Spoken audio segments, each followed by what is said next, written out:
Hi, everybody. I'm Candid Frank. He's Aaron William Freeland, and this is Leaf Talk, the postmortem version. We were delayed a little bit. Both Aaron and I were busy I was busy on Wednesday. Whatever. Anyway, we couldn't make it happen. So I'm glad we can do it now.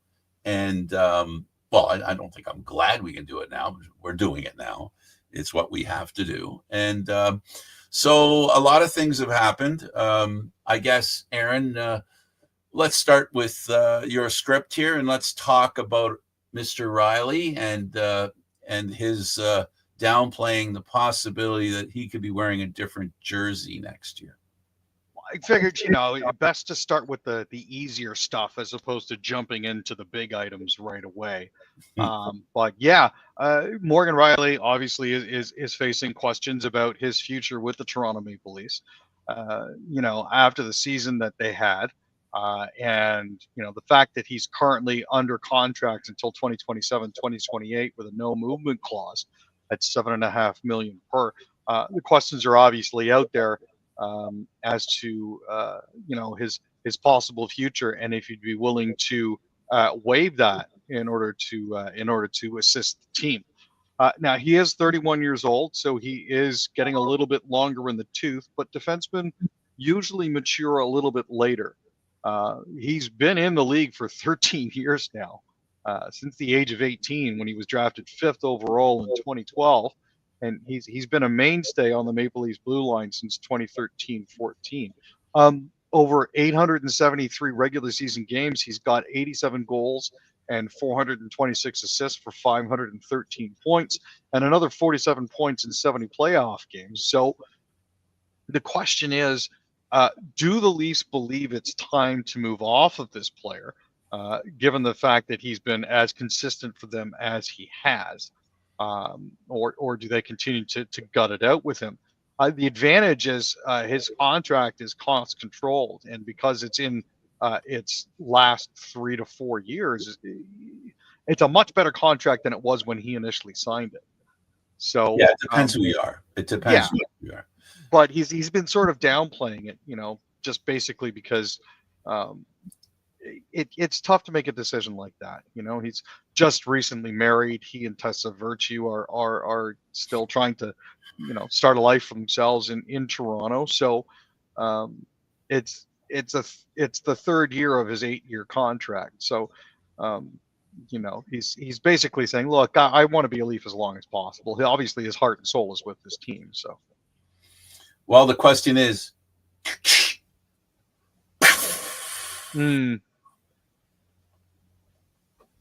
where will he land? No, my sincere feeling about Riley is the same feeling I have about all the Leafs right now.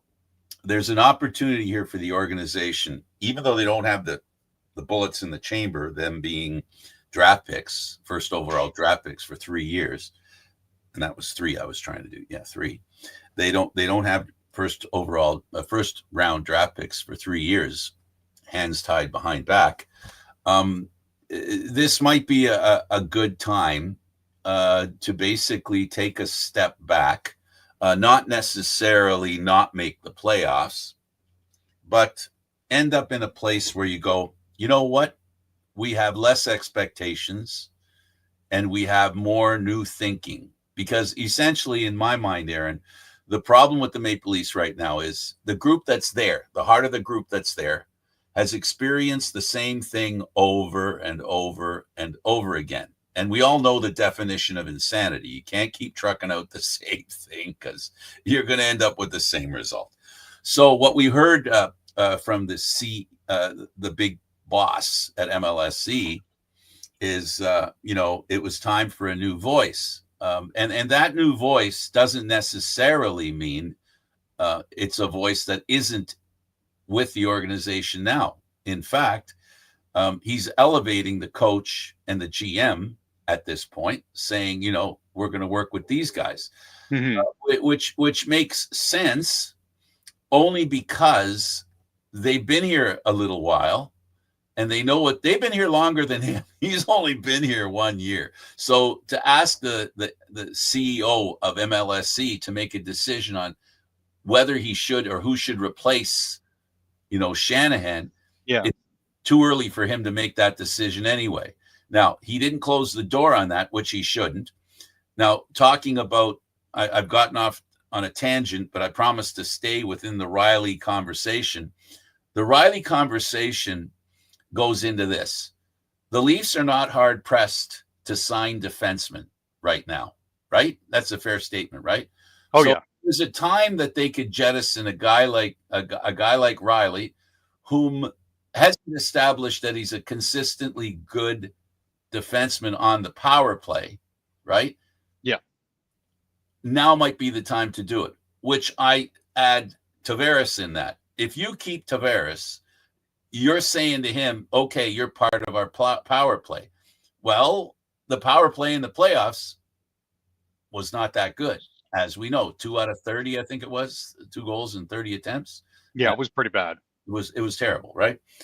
My point is, it's time for some fresh thinking. The team cannot revert back to where they were. Can Matthews and Nylander do something, right? Can they do something next year? The regular season, we're pretty secure in the knowledge.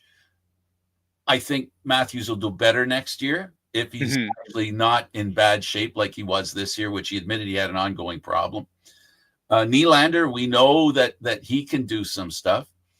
I'm of the mind, and people can shoot me if they want, I would try trading them as well. I would go without Matthews in the lineup. I would go without Nylander. I would go without Marner.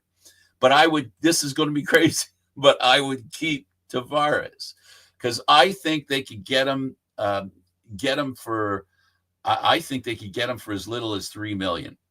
Now, that's the reason I would want him around, and I promise it won't last much longer than another half minute. The reason I would want him around, I don't think there's a better example for a young player who's in his first year of being a professional or his second or third year of being a professional. John Tavares is not a bad example. And what they have to do, and I'm saying that they don't go out saying we're going to get rid of Nylander and Matthews. Just basically somebody says so. Not make a big public spectacle, but see what happens if you say, well, if I get their permission, what do you want to give me, right? And then start with a new, fresh batch of players who aren't worried about the stress of being a Maple Leaf pressure, right? I'm just saying, in my viewpoint, it's not. I'm not pointing the finger at any one individual. It was a group mistake that was led by a general manager who's not here any longer, and we're seeing the fallout from the decisions that were made 5 and 6 years ago. Yeah, and it's one of those. The Leafs could have picked anybody to be the general manager after Lou Lamoriello. Instead, Brendan Shanahan went with a young gentleman who had previously been a general manager of the Sioux, formerly an equipment manager for them, and the general manager of the Toronto Marlies. And looking back at his tenure now and at Dubas's tenure, I can't help but think that in some way, Shanahan was trying to insulate himself against any possible backlash for any negative decisions he made by having the much younger Dubas in the position that he was in, just basically so he could point at him and go, no, it wasn't me, it was the new guy. I felt differently. I felt similarly, but differently. The similarity is, so he could point at that guy. But what I thought was he had a guy he could point at and say, look, kid, let me tell you how this works. Well, that's what I thought. He had that guy in there because he really wanted to be vis-a-vis his title was actually, Shanahan's title. So he was going to learn from Shanahan on how to be a GM. But Shanahan had no experience as a GM. And clearly, as much as Babcock was easily disliked, and, we've talked about him on this program. People have talked about him on other programs. He was a disliked person. The one thing he said on the way out the door was, this team has to be a little tougher. And it never became tougher. Yeah. That was the roughest part, I think. There was all the talk of what the team needs to do. And I mean, granted, there were some players that were brought in that could potentially have helped in that regard. Specifically, I'm looking at Domi and I'm looking at Lawton, even Pacioretty, who managed to rejuvenate his career here. Uh, is one of those you tried to do the right thing, but it didn't 100% work. I think it. I think it works. I think it works if there's less pressure on them to have to be scoring machines. You know, if you get a game-winning goal out of Pacioretty and you get a game-winning goal out of Domi, I mean, we're only talking 2 more game-winning goals. Can we not expect that from either Nylander, Matthews, Marner, or Austin? I mean, that's why you have the big four, right? They're supposed to provide you with that sort of thing, but it doesn't always work that way. Yeah, but that's the way I think, which is why over the years, I've we've been doing this for years, and I said all along, and I know I always felt paranoid that you or anybody else thought when I said a tough relief team that I was talking about guys that can beat the crap out of other guys. I never meant that. I hope I know I tried to make it clear. I needed to see guys there when Matthews gets dragged to the ground, that somebody comes up to the guy and goes, excuse me, he's on my team. Punch, punch, punch, punch, and start a fight. Yeah. Not because you want to have a fight, or at least cross-check the guy or do something. And the reason I thought that, Aaron, the whole reason why I thought that, that's what the other teams were doing. It wasn't like I was inventing hockey. I was just looking at what, Boston were doing, what Tampa was doing, what Columbus was doing, what Montreal was doing, what Florida was doing. That's what they were doing. They were going, oh, you don't touch our guys, but we're going to touch the crap out of your guys. And if you don't end that, and I think what happens is, and with the Maple Leafs, and I'm going to say this very clearly, 5-7, they lost those 2 games because the pressure of them winning at home became too much. When they went on the road, that game 6, for some reason, they were able to play their game, which was weird, right? I mean, you would think a team would do better at home, and they didn't have an answer for Florida at home, and they had last line change. So for me, I'm not sure you can blame the coach. But I am sure the players didn't perform. And I don't think it was execution. I don't think it was a plan. It was execution, because the game in the middle, 6, 5-7, they're pretty close to 6, right? Totally different team. I mean, that team that played in that last game in Florida in game 6, that team could have easily beat Florida in 5 or 7. Yeah, no, it's definitely true. And again, this is a very Jekyll and Hyde sort of team. There's games where they play like absolute monsters, and there's games where they're sort of milquetoast and unremarkable. And it's very frustrating as a fan just to see them flip between those 2 different modes. And at the end of the day, the mix basically of players, and this has been mentioned by other people who are far more knowledgeable about the Leafs and insiders than I am, at the end of the day, the mix didn't quite work, which is what it all boils down to. So, how you know? How you know? You're 100% right. And you know how you know? When the coach is going crazy in the 7th game at the bench trying to tell guys to play the game, the 7th game, he has to tell them, and to have Marner turn around and scream at the bench in the 7th game to tell them, hey, guys, we got to get this thing. They needed to be told.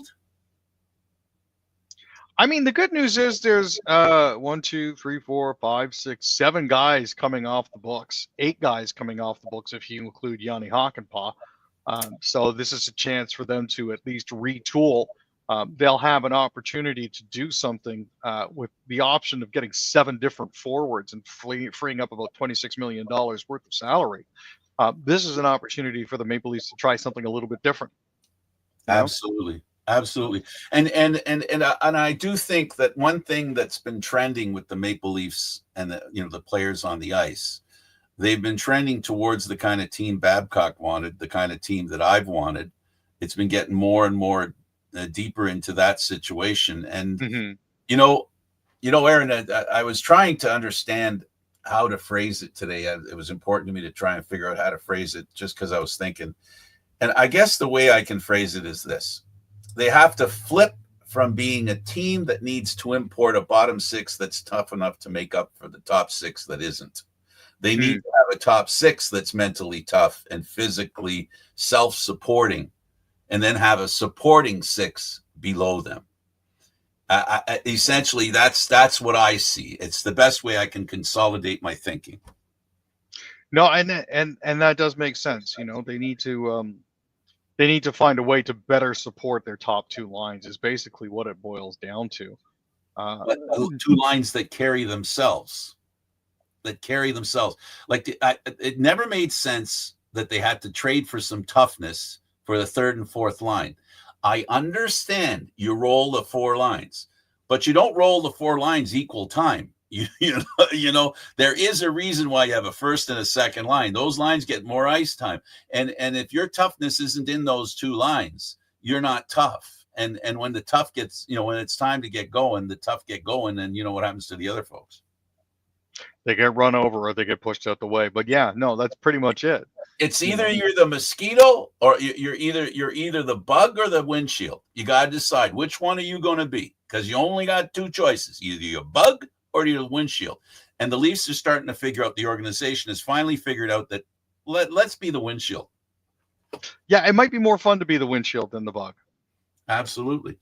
So Marner, does Marner want to return next year, Aaron, in your opinion?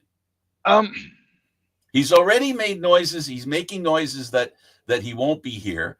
And the reason I say that is because he's given 6 teams he doesn't want to be with. By the way, all 6 are Canadian. Here's the thing. Over the past few days, there have been stories coming out about fan behavior towards Marner and his family. Specifically, I'm talking about people throwing Canadians gear on the front lawn of his father's house. Oh, no. I'm talking about people throwing golf balls at his house. Talking about him getting harassed by a kid, asking him why he hadn't signed a contract yet when he was out walking his dog. You know, these are fans that are operating outside of the hockey. They're not fans. No, they aren't. But the fact that they know where he lives, and the fact that they're going out of their way to harass him in public about this thing makes me think, why would he want to? He says, I've always loved having time here. I've always loved being here. I've been so grateful. I haven't really processed anything yet just because it's way too fresh. But I'm always going to remember my time here, which very much sounds to me like he's already checked out and he's gone. Oh, absolutely, absolutely. So, and I don't blame him.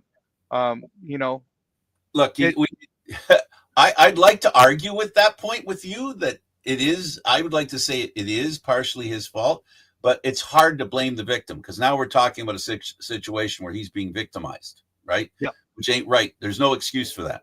Nope. He's played very well. He's played incredibly well for the Maple Leafs during the regular season. Playoff disappearances notwithstanding, the behavior of certain individuals towards players on this hockey team always makes me wonder who raised them, because this is not normal behavior. You don't go out of your way to harass a dude while he's walking his dog. Unless you're at a team-sponsored event, leave them alone. Well, I'm not gonna. You're 100% right. I'm not going to, but I will play the devil's advocate here. I tried warning, not that they'd ever listen to me, not that they ever cared what I had to say. I tried warning them, but they weren't going to hear me through the crowd of more important people than me. No. But I said at the very beginning, careful what you wish for. Ask for the big money, you're asking for the big pressure. Now you're going to take all the responsibility. In a hockey hotbed like this, let me remind people, and I think there aren't enough of you to remember the last time they won a Stanley Cup. I do remember, giving up my age, of course. And the team that won that championship, Aaron, were a bunch of old guys. They were old. They were all in their 30s. A couple of them were in their 40s. Aaron, and they won the Stanley Cup. Why was that? Why did they win the Stanley? Oh yeah, they didn't need a Bobby Orr. They didn't have a Bobby Orr. They didn't have a Gordie Howe. They had an Armstrong. You know, and an Armstrong to me is not a superstar. He was a guy who was a great leader and did what needed to be done. They had Nevin. They had Keon, who was probably the biggest star they had, but he didn't get treated like one. Mm-hmm. And you know, in those tough days, and it was tough to play in the hockey and in the NHL at that time. He was a small guy, 5'9", little guy, smaller than Marner. And I always said that Marner was my new version of Keon. If he only had been able to be underpaid, he would have been a member of a Stanley Cup. So at the end of the day, what it comes down to is, in this town, the hard part is you become a lightning, not a lightning rod. Yes, you become a lightning rod. You ask for that amount of money. You ask for the money that says you're the best in the league. I want to be paid like I'm the very best. And you don't play like the very best. Again, I don't agree with what people are doing to him, but there's a certain amount of invitation that he put out there by suggesting he was that good and then not delivering in a town that is hockey crazy like this community, which doesn't just sit in Toronto. It goes across the country. You know, it's pressure. It's true. It's pressure.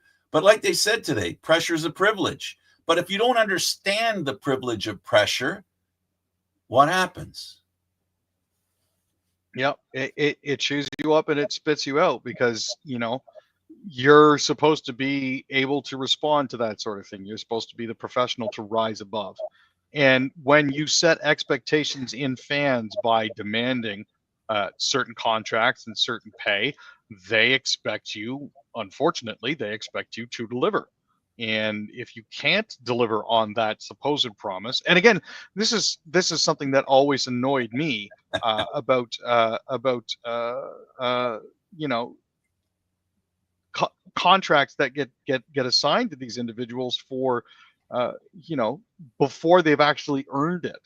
Right? Yeah. It's that whole prepay concept. And you and I have gone back and forth about this. Unfortunately, the Leafs were the first that this group in 2014. That's when everything flipped. Before that, all the teams that won the cup had the problem of winning the cup and then going, how do we pay these guys now? The Leafs went with, how do we pay these guys now? And are there chances that we could win a cup? It flipped just when the Leafs had a chance, you know, just when they had a chance, it flipped right then. Now, the question is, was it Dubas and Shanahan that felt, as many people have said, the Leafs wanted to win a different way? They didn't want to win the way people have won over the years. They wanted to do it differently. Well, we know where differently takes you. You know, 11 years, man. 11 years. And here's what kills me. Buffalo has won more playoff series in the past. Don't start mentioning that stuff, because that stuff's terrible. It's true. Since 2004, I heard that 4 series victories, Toronto 2. And Buffalo hasn't made the playoffs in 14 years. Like that sticks in my craw, man, because like, dang, it's not like we haven't had the talent, you know. It's not. It has not been the talent, and it, you know, with the thing about the Leafs, when I say about that being the lightning rod, that if they would have taken a little less money, the point of it is that if they would have figured out that, hey, you know what, I want to earn a lot of money, but if I win the cup, maybe I should go under the radar a little bit. Let's go under the radar. So we'll let the targets be everybody else who's above us, right? Like, you want to talk about pressure? Seriously, do you want to talk about pressure? Let's talk about pressure. Look at the Edmonton Oilers, the greatest player in hockey. And he's not the highest paid player, but he was for a while. And while he was not getting far in the cup, he was getting a lot of heat. But, you know, he put a lot on himself as well. And that is the difference between Connor McDavid, Leon Draisaitl, and the core 4. When they lost last year and when they've lost every year, Connor McDavid looked like somebody shot his puppy. He was feeling terrible that his team lost. Draisaitl felt terrible that his team lost, and people knew it. You could see it in their faces. When the Leafs lose, they're stoic and they're like, yeah, it was a tough game. Yeah, we'll get them next year. And that's the part that drives a lot of, and that's what drives the fans crazy. Because when you're a fan and you care more about losing than the guys that are playing for you, what does that say? What does it say? And I think that's what killed me too, is the Oilers did have some rough times. They didn't qualify for the playoffs from 2010 until 2016. And then again in 2017, 18, and 18, 19, which is where all of a sudden questions started to crop up. But like in the past couple of years, they've had a lot more success when it comes to that sort of thing. And it's finally showing because they're maturing. But I think the Leafs took the wrong message from that, in that, they kind of expected their core to grow together and eventually turn into this Stanley Cup winning team. But it's not the way it turned out. I never saw, and Aaron, I'm not lying to you because we've been doing this for a while. And even when I was doing it with David, the truth is, I saw evidence too long and too consistently that these guys didn't have the heart it takes to win. It was for them. I got the sense that it was acceptable for them to lose.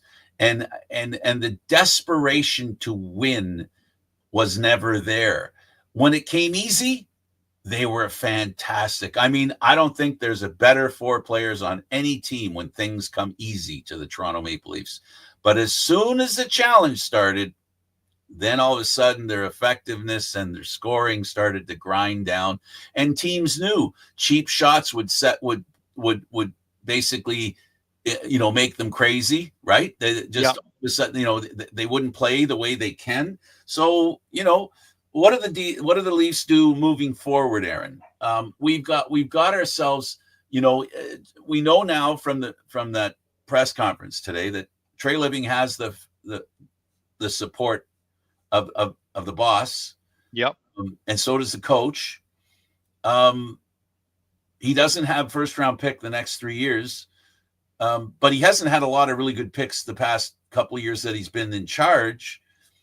What has he shown you that makes you feel like, you can agree with the Leaf brass that this guy's the guy that can help them continue the path, but this time reach the end? So they're not saying, I don't know. Did you listen to the Unfortunately, I had to work, so I wasn't really in a position. I'll put words in his mouth, and then you can comment. So basically, what's being said is, I have faith in this guy. These are in my words. I have faith in this guy, but it won't necessarily look like they'll win the cup next year. But I'm looking for evidence that they're headed in that direction. Now, we know one direction that doesn't get you there because we've just experienced it. So leadership's looking for evidence of a direction that looks like it might actually get them toward the promised land, which is the cup. So can he do that? Do you think Treliving can do that? Like, it doesn't mean necessarily getting to the second round. I don't think. My inference was that it didn't mean getting in the second round. It's looking at the body of the team and how they play. Yeah, there's a lot of evaluating that's going to have to be done just to try to figure out exactly what's happened here. I think Treliving did make some good moves when it came to this season. Bringing in certain players, signing other players. Pacioretty was definitely a good move, at least for me, in my opinion. Some of the players that they moved out, that is one of those things. Lawrence was good, and I think the best thing you say that's good is the defense. I think he did an excellent job with the budget that he had, because all the money was spent already on the forwards and the little that he had to spend on defense. No, getting Brandon Carlo at the trade deadline was really good. Locking up McCabe was good. OEL was good. Tanev was fantastic. I'm pleased with that. That's the one real thing that I don't have a complaint for, about thus far is the fact that they've managed to do what they've done with the defense and at least give us some certainty in that regard. And it And can compensate for a lack of scoring to an extent. To an extent. You do have to get scoring out of some of your forwards. And I mean, Lawton's good for 15 to 20. Yarncroke's good for 15 to 20. Domi's good for 15 to 20.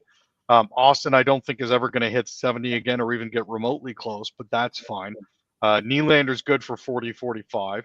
Now it's a question of just finding the other right pieces to go around what you've already got foundationally up front. So Nyes is he's going to get paid. Well, I hope they pay him appropriately and not pay for him as a Stanley Cup champion. I hope they pay him as a good player. I hope they don't repeat the same mistake they made with Matthews, Marner, and Nylander. This is part of the reason why I'm kind of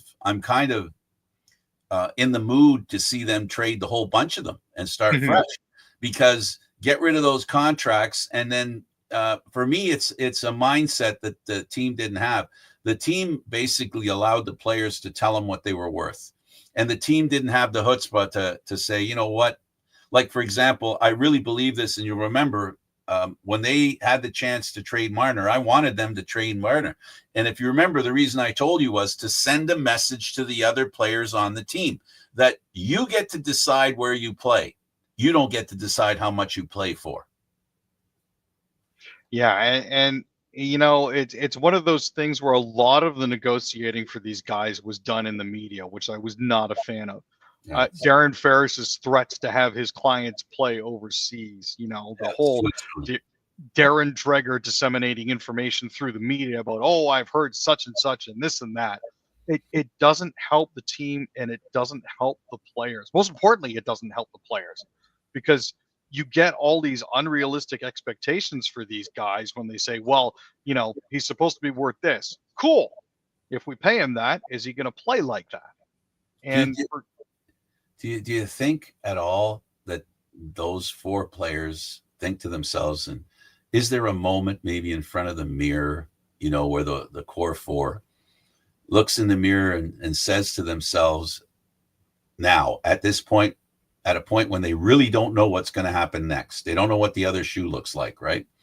That they look in the mirror and go, if I'm Matthews, or if I'm Marner, or if I'm Nylander, or if I'm anybody on, any or Tavares, do you think they look in the mirror and say, if I had taken $2 million less, and I wasn't the highest paid player, and the team had that extra couple of mil, would a Hyman still be here? That's the sort of thing that'll eat you up inside. But I'm just saying, Aaron, you look in the mirror and you see what Hyman's doing, and you're asking yourself, I wish we had this thing which Hyman had, what the Leafs are missing is what Hyman has, his not liking losing and his desire to win. So go ahead. I just asked you a question. Do you see them have a moment there where they go, I would have traded $2 million to have a real shot at the cup? And this is what happens to all the players that don't win the cup that retire. Trust me, they all wish they could trade in some of their salary for a shot at the Stanley Cup. They don't realize how hard it is to get there until they don't. Yeah, and like at the end of the day, they're gonna have to be happy with the decision that they've made when it comes to this sort of thing, right? And there's always that question in the back of your mind, like, sure, I'm getting paid, but at the same time, gosh, wouldn't it have been nice if I'd taken a little bit less and we had this guy that I could play with as well, right? And that's at the crux of it. That's what it really is how many other parts did you think that you needed, and is it now worth it for you to be getting what you're paid, but without having your buddy there? And and again, like you said, that's that whole looking in the mirror thing and wondering what if, and that'll eat you up as a player. That'll 100% eat you up. That whole what if question. It'll drive you crazy. We got two comments here. I'm debating whether I should repeat the whole comment. Oh, he took it out. No, he took it out. It's there. John Chum Adventures. We're gonna make you famous here. Marner and Tavares need to go. Well, there's a unique thought. I don't know if anybody said that yet. Anybody say that yet? I'm sure. I'm just kidding. And then this one by Vito Anthony D. Carlo was good. Leafs are as depressing and disappointing as those who got suckered into voting for the Liberals again. And they both deserve each other. Vito, I want to thank you for the old version of how we did this show. We don't talk politics anymore, but here's what I'll say to you, Vito, and I'm going to give Aaron a chance. Well, maybe I'll let Aaron I'll make sure Aaron understands how we're going to attack this one. Vito, the election was a while ago. We have a new prime minister. We have not a new party. I'm not trying to sell that stuff to you, but we do have a new guy making new decisions. It isn't the exact same person that was in charge before, and we all know that the PM in the great way things work in the Commons, he tells his people what to do. Now, a lot of people said that Trudeau, he was Trudeau's right hand man, or he told Trudeau how to do things. Trust me, he wasn't Trudeau, and Trudeau wasn't him. So, I think you're making an assumption, and I'm not saying you're wrong, that it could be a bad thing that happened, that the Liberals were elected. And also, I agree with you that Brandon Carlo was good. So, but you never would have known Brandon Carlo was good, my friend, if nobody voted him into playing for the Toronto Maple Leafs. And at the end of the day, really, that's how you have to look at it. I get it. What's coming up for the Maple Leafs is going to be a lot of change, in the same way that this most recent election brought about a lot of change.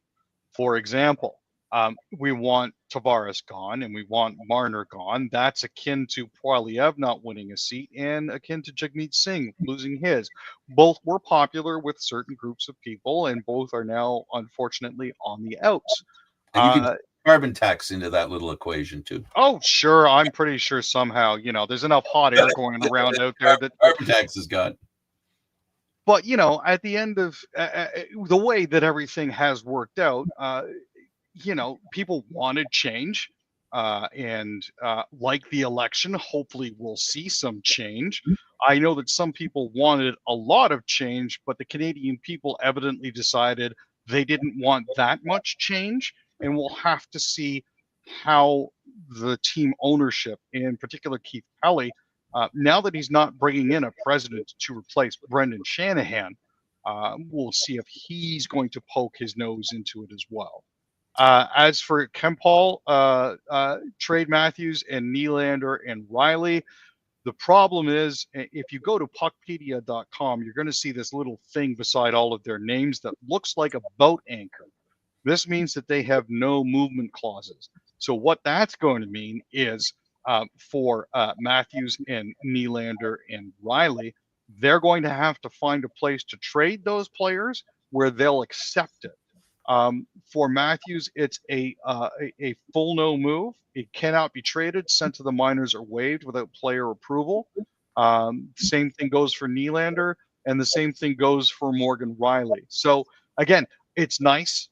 I'm glad that Toronto fans do want change, but you have to recognize that there are certain factors that are beyond our control, like the whims of the public, that may not necessarily bring about as much change as you want to see in the lineup or as you want to see in Canadian politics.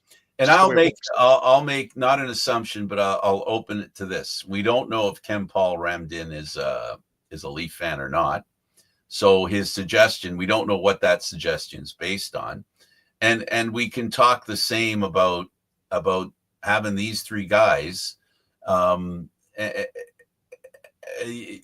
much as it seems like a good idea to get rid of them, and I just said, and I agree with you, Kempal Ramdin, that trade Matthews, Nylander, and Riley. I will say the same thing on the condition that somebody wants them and you can get clear value that's equal to them. Not sent. They don't have a draft choice to send with Matthews for somebody to take Matthews. They don't have the money to they don't have that stuff to send those like they've done previously. They've given big contracts. They've sent them to Carolina. We have a long history of that kind of stuff. where the Leafs have gotten rid of contracts and it's cost them high picks. They don't have the high picks anymore. If somebody thinks they can do better with Matthews, it would be basically a fireable offense of Treliving if he didn't at least listen to it. Nobody's saying that he has to have a public discussion about, okay, the Canadians called me and said they'd like to see Matthews, and this is what they're offering me. No, he just has to keep it to himself. And if there's something going on there that, so he's saying he's a Leafs fan since '79. Okay, so we'll grant you that. So basically the point being, it's real simple. If the Leafs can improve their team and their GM can do that, and he decides what he needs to do to make this team better, I trust Treliving. I trust him because he's been there now for a couple of years, and he's seen the disastrous way the fans have reacted to this team. And you can't tell me the organization doesn't understand the mood of the fans. No, I think I think they're certainly well aware, and you know,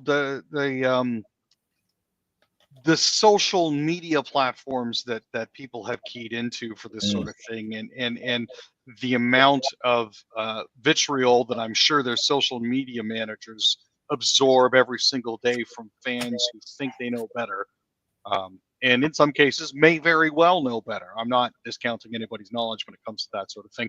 Certainly I'm dumber than a post when it comes to this sort of thing. I have the players I like based on their performance and their numbers. I'm sure that there are fans out there who have been around for much longer than I have, would be better able to posit who the Leafs could actually get for, you know, the aforementioned Matthews, Marner, Nylander, Tavares, and Riley. I think it's all well and good that fans want to trade these individuals, but Yeah. I think some of what they think they're going to get back is a little skewed.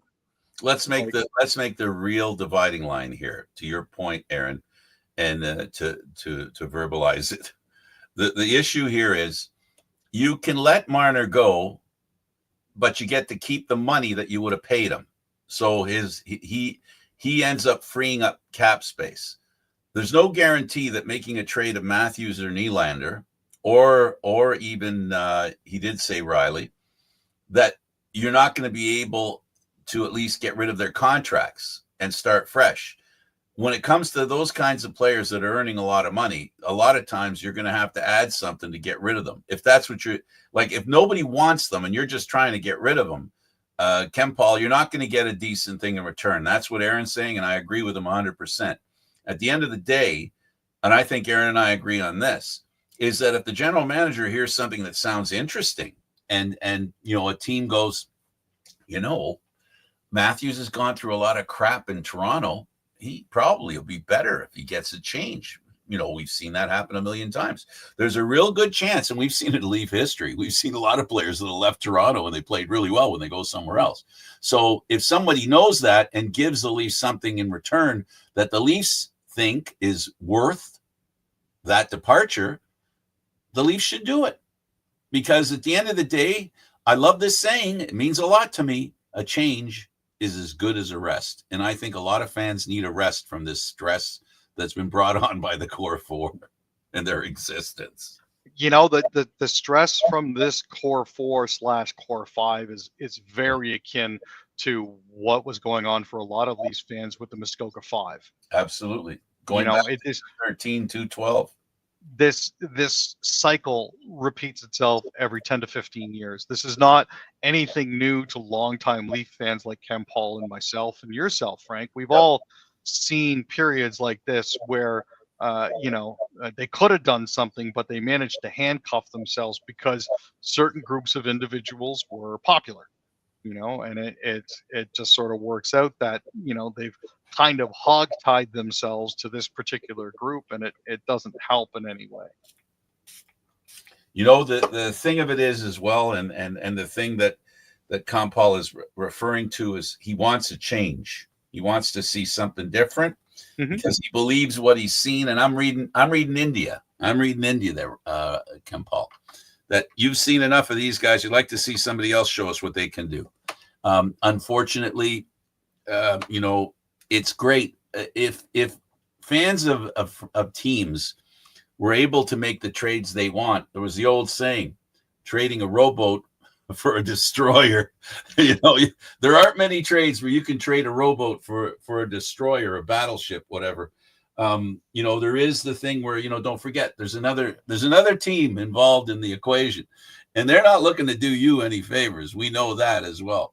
All right. So I think we pounded that into that sand very well. I want to take a break from the National Hockey League and the Maple Leafs, and Aaron Shai Gilgeous-Alexander, SGA, MVP, Toronto-born, Hamilton raised. Can you believe that? At 26 years old, he's got the league's top honor. He's secured 71 of the 100 first place votes, while Jokic received the remaining 29. No other player received first or second place votes at all in the balloting, which is quite astounding. He averaged 32.7 points along with 6.4 assists and 4.1 rebounds per game while shooting 51.9% from the field and 37.5 on 5.7 3-point attempts per game. He averaged 1.7 steals and 1 block per game for a team that led the NBA in defensive ratings with 106.6 points allowed per 100 possessions. This dude shot the lights out with this sort of thing. Was absolutely fantastic for them. And he's the only other Canadian other than Steve Nash to have won. Back-to-back for Steve. So there's a good chance SGA could do the same thing. And Dort, his teammate, made the first defensive team. Another Canadian from Montreal. Yep. So, Canada's on the come up. Whether or not his NBA team will actually allow him to play for Team Canada when it comes to international competition, we may never know. But if he wants to play, he'll get there. If he wants to play, he's worn the colors, Aaron. He's worn the Maple Leaf, so there's no reason to think that he wouldn't wear it again. The good news is him and his team are playing the Timberwolves in the Western Conference Final, and they won Game 1 in a runaway on Tuesday. No doubter there. SGA is the best player on the league's best team and the league's leading scorer. So, best of luck to him for the remainder of the playoffs. I'm going to be watching that with a little more interest now than I was before. But congratulations. Michael Jordan-esque. He has been Michael Jordan-esque. That's a pretty hefty comparison. I understand he's got enough years behind him that we can try to start making that comparison. But hey, look, we'll have to see the future. Canada. Nobody should be surprised that Canadians play basketball well since we invented it. I mean, wow. Yeah, this is true. Okay. I just read something that made me laugh. Tree, I appreciate you, my dude. And you notice the picture. It's Tree, I love you. To think you went through that trouble to create that. So he says the Leafs need a player like Pontus Kemp. And his lesser-known brother, David Holmberg. Exactly. That's why I'm laughing. Very good. Tree, nice play on words.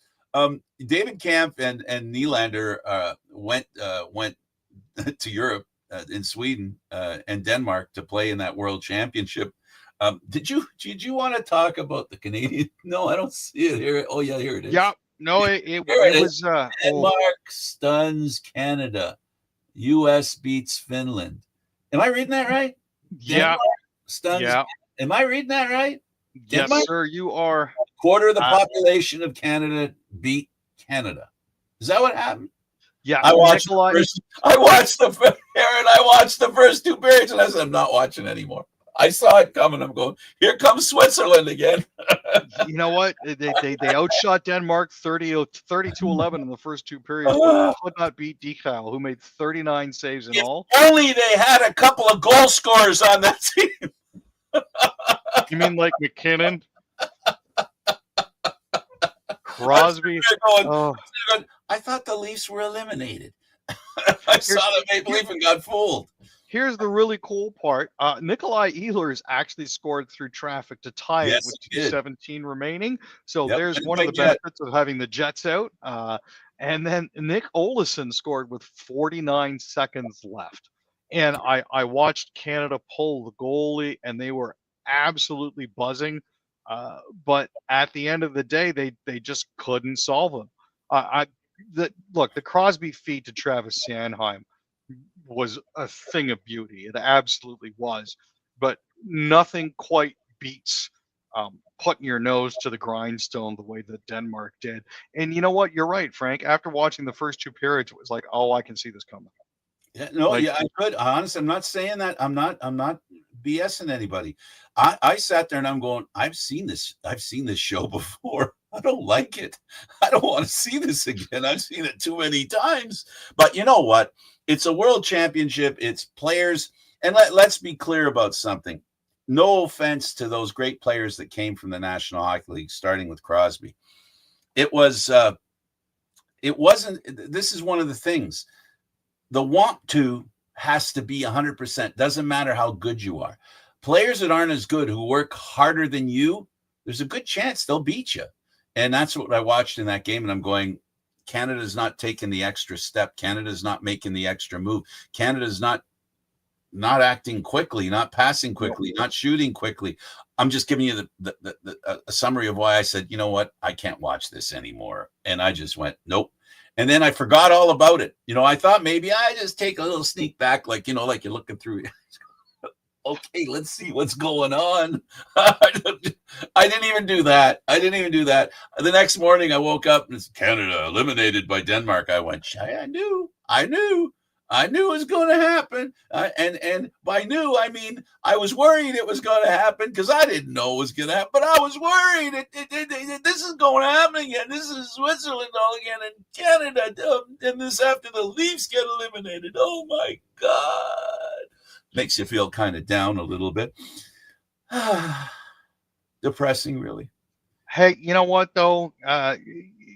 This, I think, might be what Hockey Canada needs. Yeah, you know, the other thing, Aaron, you're right. And what I'm going to say that you're right about is that Hockey Canada has to be judged for what they're doing. And they can't be given a very long leash. You know, if we've learned nothing with the Maple Leafs and learned with a lot of organizations that can't find success, it's because they can't find success. After a while, you got to go. Insanity is trying to do the same thing over and over again, trying to use the same people over and over again, which is why I go back to what the CEO of MLSE said. I want to see, and I don't remember the exact words, but he wanted to see a team that was trending to winning the cup, not trending to play well, but trending to win the cup. Now, can you and I tell everybody what that looks like today? No, but you and I can see what the team plays like next year. And if they sneak into the playoffs and how they play in the playoffs, we'll be able to see if they're going in the right direction, because they're not going to lose 6-1 in Game 7. The team that's going to win the cup is not going to lose 6-1 in Game 7. In any Game 7. You know, in their two home games, in Games 5 and 7, they collectively lost 12-2. How does that even happen? You know, and I understand the urge to blow it up. I understand the need to blow it up, because any team that very obviously there are some deeper rooted problems here when it comes to the Leafs in the playoffs if they're losing collectively 12-2. Yep. Yeah. Well, it is what it is. Yep. Let's talk about the Oilers before we're gone. At least give them a couple of minutes, because they lost the first game, Aaron. They were leading 3-1. And I was thinking there for a second that they should have come up with Leaf jerseys. They were ahead 3-1 and they lost 6-3. The problem with them was that they took penalties, and their penalty killing betrayed them.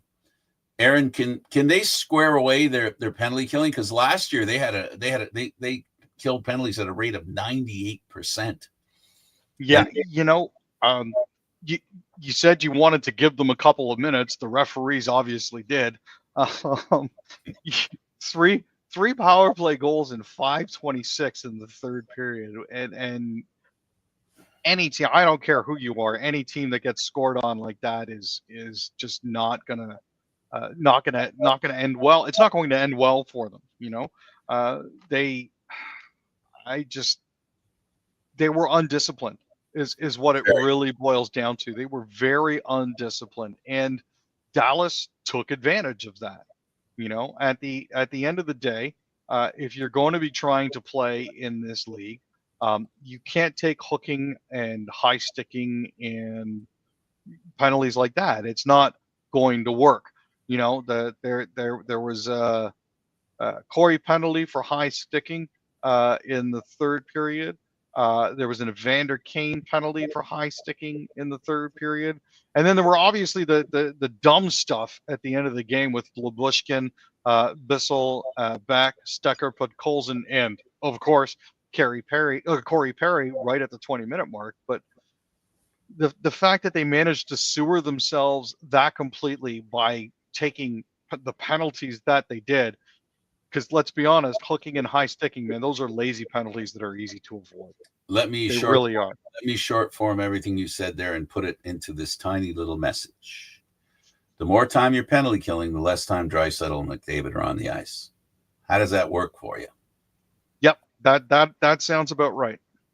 So that's McDavid and Draisaitl are two of the best players in the world, and if you can't kill the penalties, you're really in trouble because they're not on the ice. They're just not on the ice. You need them on the ice. The more that those guys are on the ice, the more chance there is for you to win. Well, here's hoping that tonight, I believe, it's tonight, Edmonton gets a second crack on home ice. No, they're the road team. Yep. So they get a chance to get the split on the road, which isn't a bad deal. I'd rather be them than be Carolina losing the first 2 games at home and now going to Florida. So that's going to be, they're going to have to split going back to Florida for their survival.